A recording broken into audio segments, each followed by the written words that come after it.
This video contains news and analysis related to a recent terror attack in Kashmir. The content may include sensitive visuals and discussions that could be distressing to some viewers. Viewer discretion is advised. We strongly condemn all forms of violence and terrorism. The purpose of the content is solely to inform and create awareness based on verified reports. এবার হয়েছে স্বাদ হ্যাঁ অপূর্ব স্বাদ এমডিএচ এর চাঙ্কি চাট মশলা জীবনে আসল স্বাদ জাগলো আসল মশলা এসএস এমডিএচ কিভাবে একটু একটু করে ভারত এর বদলার জায়গায় যাচ্ছে সেটা আপনাদের সামনে তুলে ধরছি। আর এই মুহূর্তে যে আপডেট দেব, পেহেলগাঁও হামলায় জড়িত জঙ্গির বাড়ি উড়িয়ে দিয়েছে সেনা। বিস্ফোরণে গুড়িয়ে গেল জঙ্গি আসিফ শেখের বাড়ি। সেনা তল্লাশি করে বেরিয়ে আসার পরেই ভয়াবহ বিস্ফোরণ হয়, যে ছবি এবং শব্দ আপনারা শুনছেন। গুড়িয়ে যায় আসিফ শেখের বাড়ি।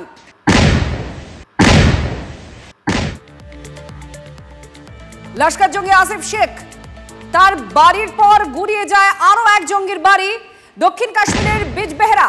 সেখানে এই লস্কর জঙ্গি আদিল ঠোকারের বাড়ি। বাইসারানে পর্যটকদের উপর হামলায় জড়িত এই লস্কর জঙ্গি আদিল।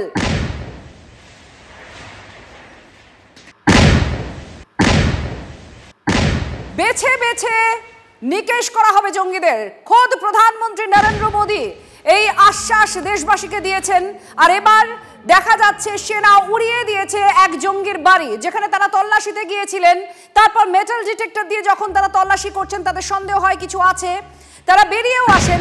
তারপর বিস্ফোরণও হয় সেই বাড়িতে। আরো এক জঙ্গির বাড়ি তাও বিস্ফোরণে উড়ে গিয়েছে।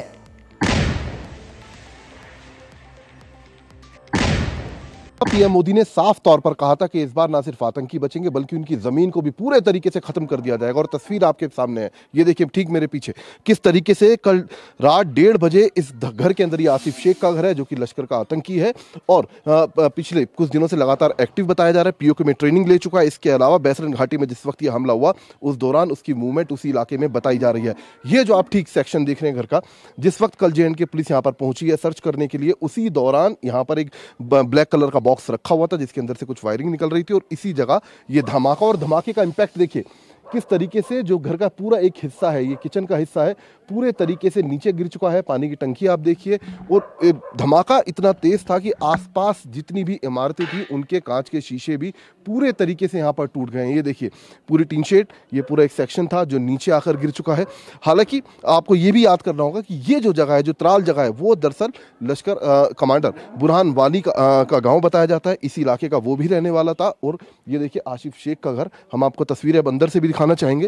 ये देखिए पूरे तरीके से जो घर है वो इस ब्लास्ट के बाद चकनाचूर हो चुका है, पूरा जमींदोज हो चुका है। एक सेक्शन पूरा, ये देखिए किस तरीके से चारों तरफ आपको कांच बिखरा हुआ दिखाई देगा।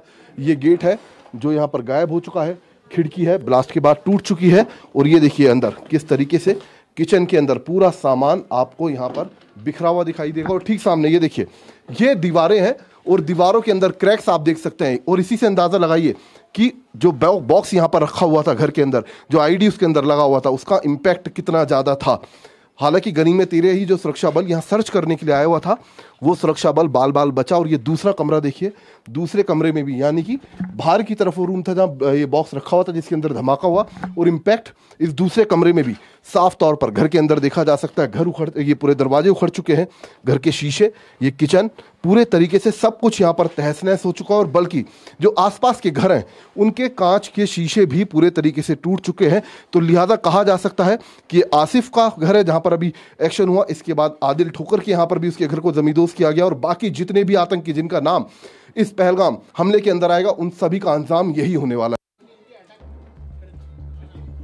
আর ঠিক যেরকম আপনাদের জানাচ্ছিলাম যে ইন্ডিয়ান আর্মিও তৈরি, ইন্ডিয়ান এয়ারফোর্স, ইন্ডিয়ান নেভি তারা তৈরি। শুধুমাত্র পাক সীমান্তে নয়, কড়া নজরদারি চলছে চীন সীমান্তেও, যাতে অস্থিরতার সুযোগ নিতে না পারে লাল ফৌজ। আর ইতিমধ্যেই আকাশে আপনারা দেখেছেন মিগ রাফায়েল উঠতে, বায়ুসেনা ঘাঁটিগুলোতে সেখানে চলছে ইন্ডিয়ান এয়ারফোর্সের টহল চলছে, আপনারা দেখতে পাচ্ছেন। না তার সঙ্গেই চলছে মহড়া। আমাদের প্রতিনিধি প্রসেনজিৎ রয়েছেন আমাদের সঙ্গে। প্রসেনজিৎ, কি দেখছো, কতটা তৈরি আমরা?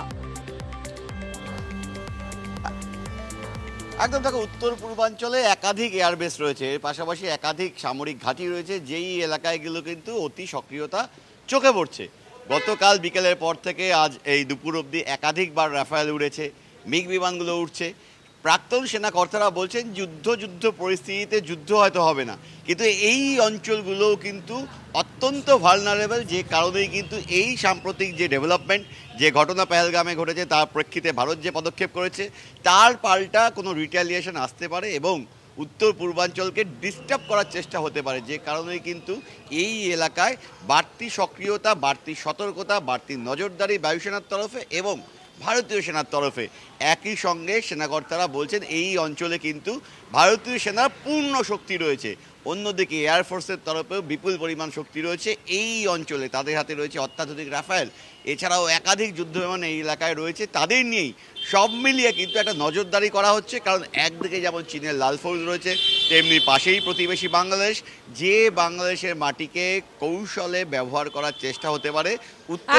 একেবারে প্রসেনজিৎ, এবং সেই কারণে শুধুমাত্র পাক সীমান্তে নয়, চীন সীমান্তেও যেমন নজরদারি রয়েছে, নজর রয়েছে অরুণাচল, আসামেও, সেখানে ইন্ডিয়ান এয়ারফোর্স এবং ইন্ডিয়ান আর্মির সেখানে টহল যেমন চলছে, তার সঙ্গে চলছে মহড়া। যদি MDH কিচেন কিং কিচেনে থাকি তো আমরা যা ইচ্ছে তৈরি করতে পারি, বেগুনের ভর্তা, আলু কপি, ভিন্ডি মশলা, আরো অনেক কিছু। MDH